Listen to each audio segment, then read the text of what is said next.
જોઈએ રાજકારણમાં કઈ રીતે દીદીના ગઢમાં હાલ બગાવતની શરૂઆત થઈ છે।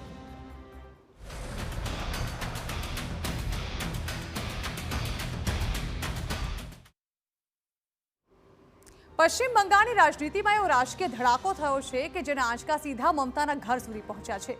જે ટીએમસી એક સમય અતૂટ ગણાતી હતી એ જ પાર્ટીમાં હવે સૌથી મોટી બગાવત સામે આવી છે। 58 ધારાસભ્યોએ અલગ દળ બનાવી લીધું છે અને સૌથી મોટી વાત તો એ છે કે આ બળવાખોરો હવે ખુદને વિધાનસભામાં અસલી વિપક્ષ ગણાવી રહ્યા છે। સાથોસાથ અભિષેકના નેતૃત્વ સામે બળવો કરીને સ્પીકર સમક્ષ શક્તિ પ્રદર્શન પણ થયું, જેના કારણે હવે મમતાએ તમામ કમિટીઓ ભંગ કરી છે। હાલ તો બંગાળમાં શિંદે મોડેલની ચર્ચાએ જોર પકડ્યું છે।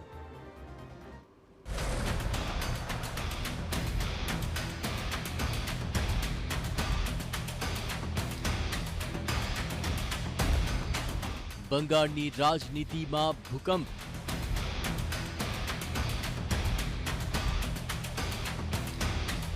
ટીએમસીમાં સૌથી મોટી બગાવત।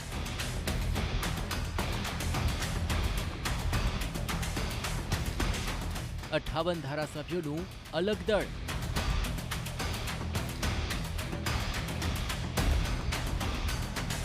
શું મમતાના ગઢમાં દીવાલો તૂટી રહી છે?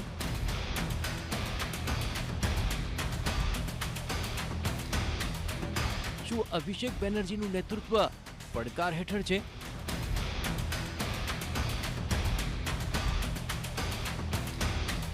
શું બંગાળમાં શિંદે અજીત પવાર મોડેલ જોવા મળશે?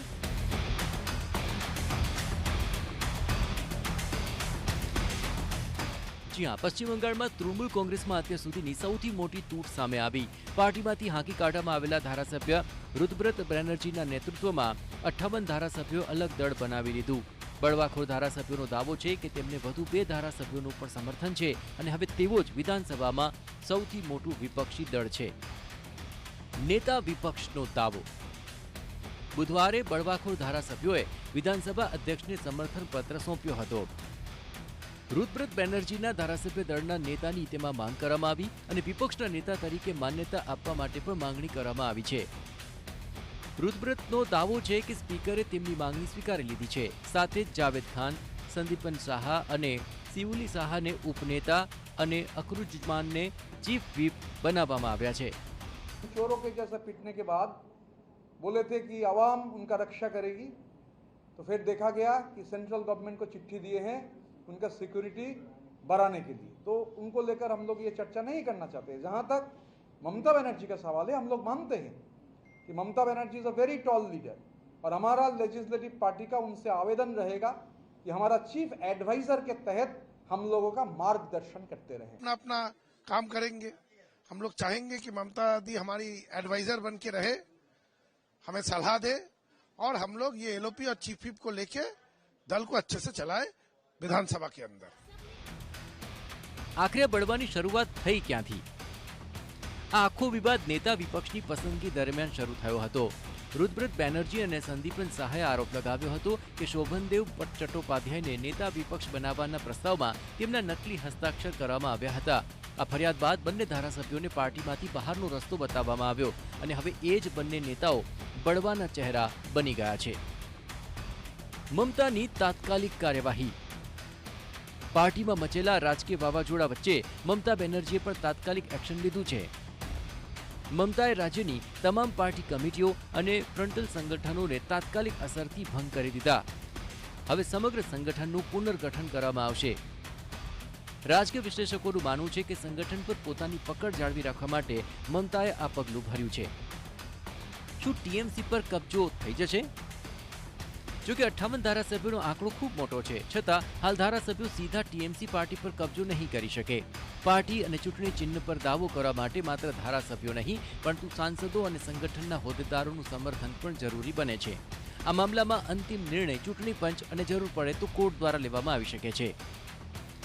શિંદે અજીત મોડલનું પુનરાવર્તન।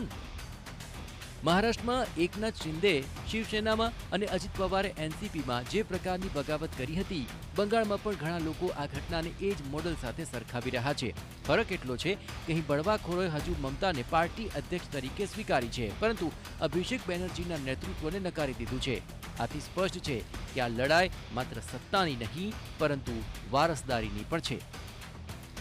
12 દિવસમાં બદલાઈ ગઈ તસવીર. ગત 12 દિવસ દરમિયાન અનેક ઘટનાઓએ ટીએમસીની અંદર અસંતોષની આગને હવા આપી. ક્યારેક મમતાની બેઠકોમાં મોટી સંખ્યામાં ધારાસભ્યો ગેરહાજર રહ્યા, તો ક્યારેક અભિષેક બેનર્જી અને અન્ય નેતાઓ પર હુમલાઓની ઘટના ઘટી અને હવે એ તમામ અસંતોષ ખુલ્લી બગાવતમાં બદલાઈ ગયો છે. તો પશ્ચિમ બંગાળમાં હવે સવાલ માત્ર 58 ધારાસભ્યોની બગાવતનો નથી. સવાલ એ છે કે શું મમતા બેનર્જી ફરી એકવાર પોતાના સંગઠનને એકજૂટ કરી શકશે? શું અભિષેક બેનર્જીના નેતૃત્વ સામે ઊભો થયેલો પડકાર વધુ મોટો બનશે? અને સૌથી મહત્વનું, શું બગાવતની રાજનીતિમાં મહારાષ્ટ્ર જેવો રાજકીય ખેલા જોવા મળશે? આ સવાલોના જવાબ આગામી દિવસોમાં બંગાળની રાજનીતિની દિશા નક્કી કરશે. Bureau report, TV9.